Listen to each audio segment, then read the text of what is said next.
My partner left me because I found out about his multiple affairs, and he told his new girlfriend that I was a psycho stalker, so I told everyone he's been faking his cancer.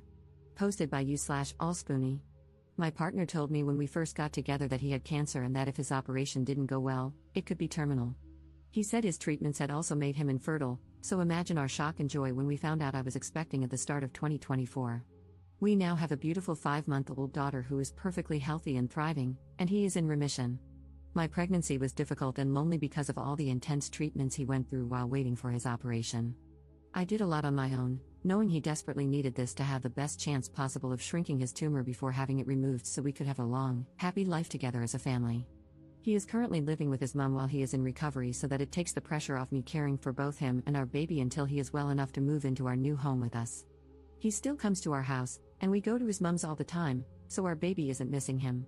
On Wednesdays, he has his daddy-daughter days, where it's just the two of them to make sure they are bonding well, and so he gets practice until he is well enough to care for her at home full-time, and give me a little break too. Last week, we had an attempted break-in at the house. I asked him to come over and stay here while I waited for the locks to be changed because I was scared, but he wouldn't. I was also talking to his mom, who accidentally let it slip that he wasn't home. Long story short, this is Reddit. I'm sure you can see where this is going. We argued for over 24 hours before my suspicions became too much, and I went to Facebook. It took me less than an hour to find the first two women. During my pregnancy, I was suspicious of a lot of things but put it all down to my hormones, as he would continuously tell me that I was paranoid and hurting him when I asked. One thing my paranoia just wouldn't let go of was his cancer and his treatments. I asked his mom about it, who told me he didn't have cancer but was receiving treatments. He has an autoimmune disease for which he receives transfusions. It's very serious but nowhere near terminal, and no operations were required. She also informed me he was in rehab, not the hospital. He was addicted to coke and was trying to recover for me and our baby. I never mentioned to him that I knew. I assumed it was the embarrassment of wanting to get clean without me knowing so he could be a good partner and dad. I was so proud of him for getting that help that I never spoke about it. With his autoimmune disease, his mom explained how brutal it had been for him and that he did have chemo a few years back, so maybe that's why he's confused.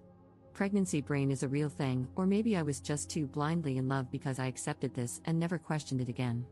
After discovering the first two women, I sent my partner a message telling him to let his girlfriend know I was asking after her and not to bother coming home anymore. I'd had the locks changed after the break-in, so he couldn't get in. He panicked and started begging me to answer the phone and let him come see me so he could explain everything. I started to see everything through clear eyes for the first time and realized how long he had been gaslighting me. I told him no. Realizing he couldn't get through to me and now aware I was trying to contact his girlfriend, he panicked and went to her instead. During that time, I found a photo she had shared of the two of them and posted it to my profile with the caption, "Can someone please ask this woman to contact me?" She instantly blocked me, but her sister got in touch with me instead. Apparently, the family has never trusted him and knew something was wrong. This affair is serious enough to have involved the family. She says he has told her not to speak to me, claiming I'm a deranged stalker he slept with once years ago and that I've been hunting him down, trying to convince people my baby is his. I sent her a photo, the birth certificate, and a picture of us in the hospital together to show her sister before he could lie to her any further. During this time, I was also messaging another woman who was furious about what he had done and was helping me with all the information she knew.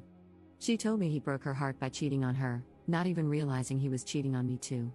So far, I have the current timeline. Chemo in March? A 19-year-old.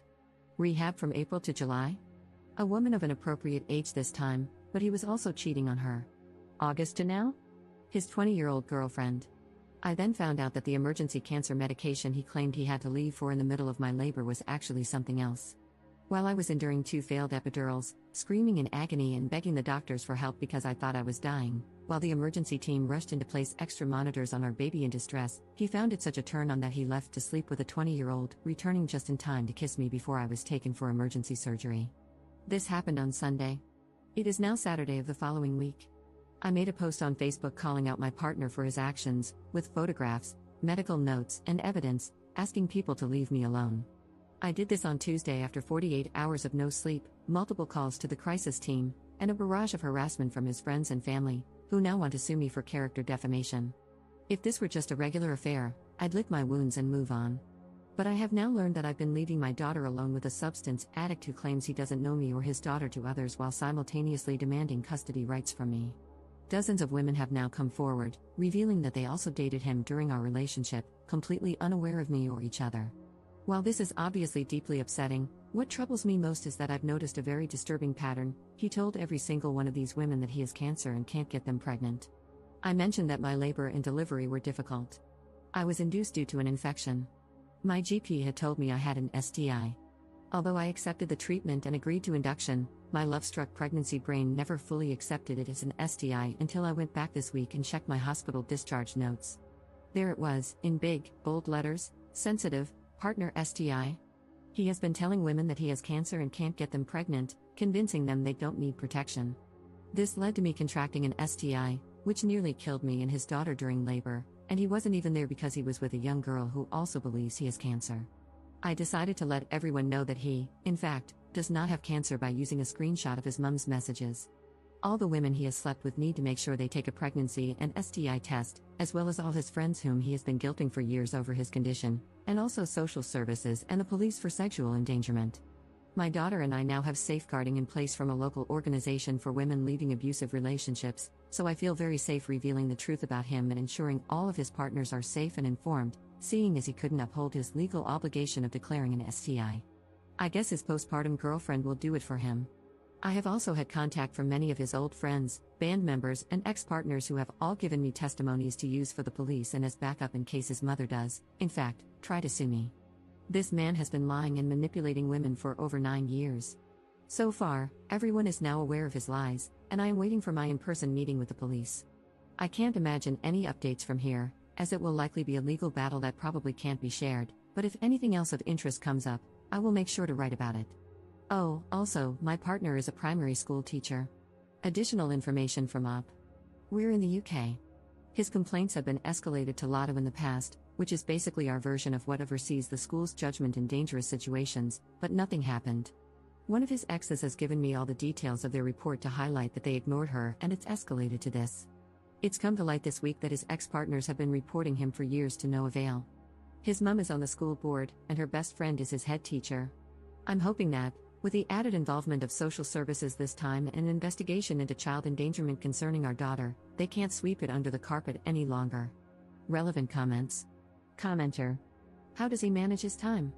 Like, is his superpower time management?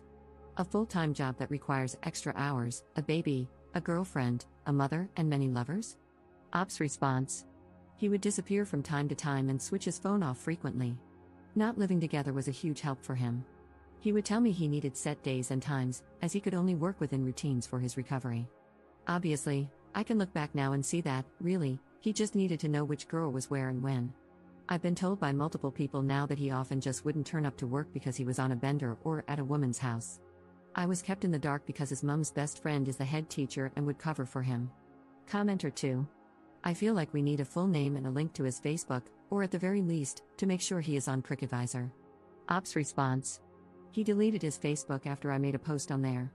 He is the most convincing person you have ever met, but for the first time, someone proved him wrong by posting medical evidence, and he couldn't take it.